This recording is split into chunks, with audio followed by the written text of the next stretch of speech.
Step 1. Preparing a study citation and user assignment import form. To begin, only users with project lead access on SRDR may assign studies to project team members. Assigning a batch of studies to project team members in SRDR requires the preparation of a study citation and user assignment import form in a spreadsheet editor such as Microsoft Excel. Shown here is an example assignment import form which we will use later in this video to add 16 studies into a project and assign them to 2 project team members.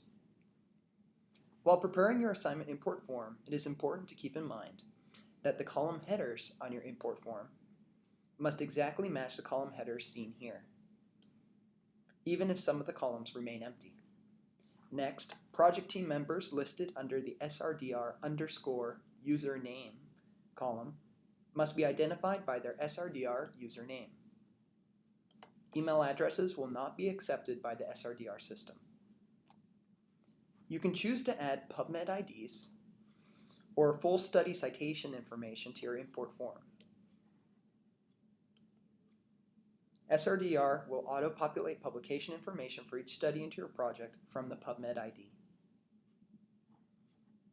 The addition of key questions to your import form is optional. Finally, as I'll show in just a few seconds, example import forms are available for your use as templates and may be downloaded from the Add a Study page of SRDR. After having entered all necessary information into the template, click File, Save As.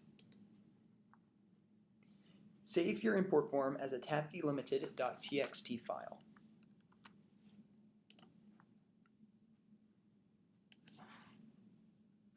This is the only file format for the study citation and user assignment import form that will be accepted by the SRDR system.